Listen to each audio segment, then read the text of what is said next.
AC में नकदी है क्या?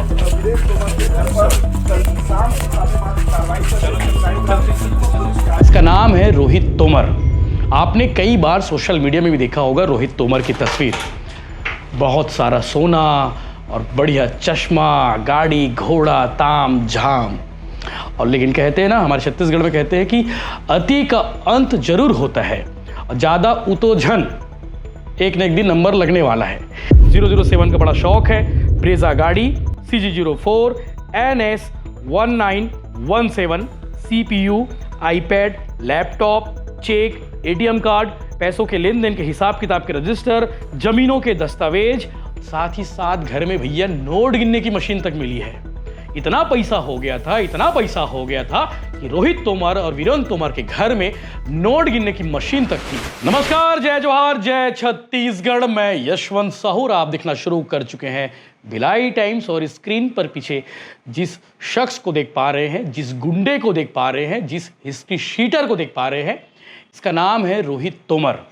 आपने कई बार सोशल मीडिया में भी देखा होगा रोहित तोमर की तस्वीर। बहुत सारा सोना और बढ़िया चश्मा, गाड़ी, घोड़ा, ताम झाम। और लेकिन कहते हैं ना, हमारे छत्तीसगढ़ में कहते हैं कि अति का अंत जरूर होता है और ज़्यादा उतोझन एक न एक दिन नंबर लगने वाला है, ये भी कहावत है। तो रोहित तोमर का नंबर लग गया है। गुंडा है, बदमाश है। 10 से ज़्यादा इसके खिलाफ में अलग अलग थानों में FIR दर्ज है। रायपुर में गुंडागर्दी करता है और बौकाल क्रिएट करता है पूरे प्रदेश में। पता नहीं ऐसा क्यों करता है। लेकिन आज जो तस्वीर आप देख पा रहे हैं, तस्वीरों में कि पुलिस की टीम जब उसके घर रेड मारने के लिए पहुंची और जब बाहर निकली तो बैग भर के नोट मिले। और जब पुलिस की टीम बैग भर कर नोट लेकर निकल रही थी तो उसका वीडियो भी बना और वीडियो पूरे देश में वायरल हो गया है कि अंदर से, यानी कि हिस्ट्री शीटर के घर से बैग भरकर कैश मिला है। इतना कैश घर में कौन रखते हैं भैया? 2 नंबर का काम है, अवैध उगाही का पैसा है। स्वाभाविक सी बात है, क्योंकि 10 से ज़्यादा जो अपराध पंजीबद्ध हुए हैं उनमें अधिकांश यही है कि रोहित तोमर और उसके भाई रूबी ने मिलकर लोगों को धमकाया, चमकाया और वहीं से पैसा अर्जित किया। काली कमाई। रायपुर पुलिस ने शिकंजा कसना शुरू कर दिया है। और रोहित तोमर का जिक्र आज क्यों हो रहा है, रोहित तोमर की चर्चा क्यों हो रही है, तो आपको बता दूं, रोहित तोमर ने VIP रोड स्थित एक क्लब में अपने बाउंसरों के साथ मिलकर प्रॉपर्टी डीलर के साथ में मारपीट की थी, जो उसका पुराना आदत है, जो अक्सर वो करते रहता है। और रोहित तोमर उसके बाद से फरार है, क्योंकि प्रॉपर्टी डीलर दशमीत जब थाने गया, थाने में रिपोर्ट पंजीबद्ध हुआ और पंजीबद्ध होने के बाद उसकी तलाश की गई तो वो 9-2-11 हो गया, हमेशा की तरह। पुलिस लेकिन इस बार पूरी तैयारी के साथ थी। पुलिस उसके घर में आज रेड मारती है। रेड मारने के बाद खोजबीन के संबंध में पूछताछ की जाती है, परिवार के लोग मिलते हैं और छानबीन करती है घर के कोनों कोनों में। आप घर देखिए कितना बड़ा बंगला है। जब उसके बंगले में सर्च करती है पुलिस तो बहुत सारा अलग अलग कैश मिलता है। 500 के नोट, 200 के नोट, 100 के नोट। कैश के साथ साथ जेवरात भी बहुत सारे मिलते हैं। आपने तस्वीर तो देख ही लिया होगा, जेवर पहनने वाला, तो उसको जेवर पहनने का, मोटे मोटे चैन पहनने की बड़ा शौक़ है, तो वो सब चैन वगैरह मिलता है भैया। उसके बाद उसे लेकर लाया जाता है और रायपुर पुलिस अभी भी उसके तलाश में है कि रोहित तोमर आखिर कहाँ है। तो आज रोहित तोमर, हिस्ट्री शीटर गुंडा, आज इसकी कहानी आपको बताने वाला हूँ। किसके खिलाफ कौन कौन से थाने में किस किस मामले में अपराध पंजीबद्ध है। और आज जब रायपुर पुलिस उसके घर में रेड मारने के लिए गई थी तब अंदर से क्या कुछ मिला, जो आपको जानना जरूरी है। खारून नदी वाला एपिसोड आपको मालूम होगा। इसके बड़े भाई वीरेंद्र तोमर, उसके बारे में भी चर्चा पिछले दिनों खूब हुई थी। छत्तीसगढ़ क्रांति सेना के साथ इनका विवाद हुआ था और खारून जो घाट है उस घाट पर कब्जा करने की कोशिश इनके द्वारा की गई थी और वहीं से विवाद उपजा था। और अक्सर मारपीट की खबरें इन दोनों भाई को लेकर अक्सर चर्चा में रहती है। आपने एक वीडियो और देखा होगा जब पुलिस ने इनका जुलूस निकाला था शहर में, उसके बाद भी आपने देखा होगा। तो आज दिखाते हैं आपको, इसकी स्टोरी बताते हैं। पहले आज हिस्ट्री शीटर रोहित सिंह तोमर और वीरेंद्र सिंह तोमर के मकान में जब पुलिस की टीम गई तो अंदर से क्या कुछ मिला। भाटा गांव में इसके घर है रोहित सिंह तोमर और वीरेंद्र सिंह तोमर का। तलाशी ली गई। तलाशी के लिए बाकायदा माननीय न्यायालय से सर्च वारंट प्राप्त किया गया और थाना तेलीबांधा इसके साथ साथ एंटी क्राइम यानी कि क्राइम ब्रांच की टीम, पुरानी बस्ती थाना और रक्षा टीम की संयुक्त टीम के द्वारा तलाशी ली गई। मकान से नकदी रकम, सोने चांदी के जेवरात, 4 पहिया वाहन सहित करोड़ों रुपए की कीमत के संपत्ति को जब्त किया गया है। साथ ही साथ अवैध रूप से रिवॉल्वर, पिस्टल एवं राउंड कारतूस रखने के आरोपी गण के विरुद्ध थाना पुरानी बस्ती में अलग से कार्रवाई की जा रही है। जब भैया अंदर जब मकान में गए उसके, तब पिस्टल मिला, रिवॉल्वर मिला, जिंदा कारतूस मिला, तो ये एक मामले में अलग से कार्रवाई की जा रही है। इसके साथ साथ 734 ग्राम सोने के जेवरात, 125 ग्राम चांदी के जेवरात, BMW गाड़ी जिसका नंबर है CG04 LC 111 4 बार 1, ये कार्रवाई। इसके अलावा थार गाड़ी CG04 PA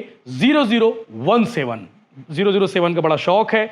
ब्रेजा गाड़ी CG04 NS 1917, CPU, iPad, laptop, cheque, ATM card, DVR, stamp, पैसों के लेन देन के हिसाब किताब के रजिस्टर, जमीनों के दस्तावेज, साथ ही साथ घर में भैया नोट गिनने की मशीन तक मिली है। इतना पैसा हो गया था कि रोहित तोमर और वीरेंद्र तोमर के घर में नोट गिनने की मशीन तक थी। अब पैसा कहां से आता है ये मेरे से मत पूछना, आप सब जानते हैं इनके बारे में। इसके अलावा बता दें कि इस पूरे मामले में जो एपिसोड हुआ था, इसके खिलाफ में 10 से अलग अलग मामले पंजीबद्ध है। तो कौन कौन से मामले पंजीबद्ध है, किस किस थाने में है, वो भी मैं आपको बताता हूं। क्योंकि सूदखोरी से एक गोल्डमैन बना और उसके बाद से लगातार कांड करते गया। एक महिला ने 2015 में पुरानी बस्ती थाना में कर्ज नहीं चुकाने पर अननेचुरल सेक्स करने की रिपोर्ट दर्ज कराई थी। इसके अलावा एक युवक ने 2016 में पुरानी बस्ती थाने में मारपीट की रिपोर्ट दर्ज कराई। एक कारोबारी को पैसा वसूलने, जान से मारने की धमकी दी थी। कोतवाली थाना में FIR दर्ज है। भाटा गांव की एक महिला ने मारपीट और जान से मारने की धमकी के आरोप में इसके खिलाफ में रिपोर्ट दर्ज कराई 2017 में। इसके साथ साथ भाटा गांव की महिला ने 2018 में पुरानी बस्ती थाने में ब्लैकमेलिंग की रिपोर्ट दर्ज कराई। कोतवाली थाना में एक महिला ने 2019 में सूदखोरी और ब्लैकमेलिंग की रिपोर्ट दर्ज कराई। कबीरनगर के एक कारोबारी ने 2019 में ब्लैकमेलिंग और सूदखोरी की रिपोर्ट दर्ज कराई है। अमलीडी के एक व्यक्ति ने मारपीट और गाली गलौज करने की रिपोर्ट दर्ज कराई है। VIP रोड की एक होटल में पार्टी के दौरान जानलेवा हमला करने का केस दर्ज है वीरेंद्र तोमर उर्फ रूबी के खिलाफ। अब आपको बताते हैं कि वीरेंद्र तोमर उर्फ रूबी के खिलाफ कौन कौन से दर्ज मामले हैं। अब आपको बता देते हैं कि आजाद चौक थाने में 2006 में कारोबारी ने चाकू से हमले के केस दर्ज कराया था। गुड़ियारी में उसके भाई के खिलाफ यानी कि रूबी वीरेंद्र तोमर के खिलाफ में गुड़ियारी थाने में दर्ज हुआ था। 2010 में पैसों के लिए परेशान करने और मारपीट का केस दर्ज था।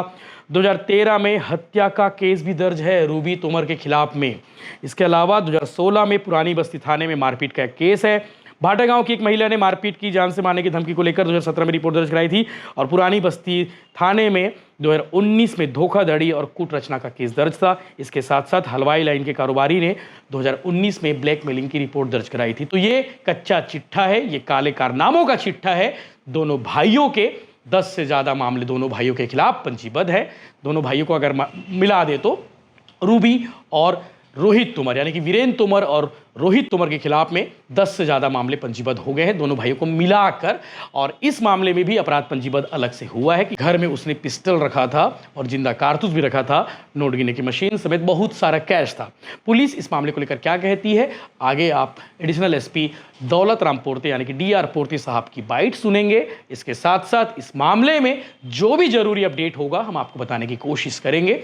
हिस्ट्री शीटर गुंडों के खिलाफ में कार्रवाई होती रहनी चाहिए। रायपुर ही क्यों, दुर्ग में भी होनी चाहिए, भिलाई में भी होनी चाहिए। छत्तीसगढ़ के अलग अलग कोने में, बिलासपुर की भी चर्चा खूब होती है, तो वहां भी ऐसे गुंडे बदमाशों का सफाया होना चाहिए। इनके खिलाफ कार्रवाई होनी चाहिए। इस कार्रवाई को लेकर आप क्या कहेंगे, अपना कमेंट जरूर रखिएगा। इसके अलावा आपको एक बार फिर से याद दिला दूं, खारून नदी में जो एपिसोड हुआ था पिछले दिनों घाट के कब्जा को लेकर, वहां पुराने लोग जो काफी समय से पूजा पाठ करते आ रहे हैं, जो पूजा पाठ करते पंडित, उन्हें हटाया जा रहा था, तो उसमें भी रोहित तोमर का नाम सामने आया था और रोहित तोमर ने विवाद किया था। तो वो भी अपडेट भी आपको होगा। तो लगातार अपडेट्स के लिए बने रहिए चैनल के साथ में, अपना विचार जरूर रखें। सर करीब 14 घंटे तक छापेमार की कार्रवाई चली, क्या कुछ जब्त किए गए हैं और क्या कुछ जानकारी है? थाना तेलीबांधा के अपराध क्रमांक 332/25 में माननीय न्यायालय से सर्च वारंट प्राप्त किया गया था और जिसके तारतम्य में सर्च की कार्रवाई की गई थी। सर्च के दौरान जो सामान जब्ती हुए हैं उनकी जानकारी आप लोग सभी को पृथक से बताई की जाएगी। सर अभी फिलहाल दोनों भाई फरार हैं, क्या हैं? फरार हैं अभी वर्तमान में। ठीक, कोई लोकेशन बातचीत हुई है? पता कर रहे हैं। ठीक।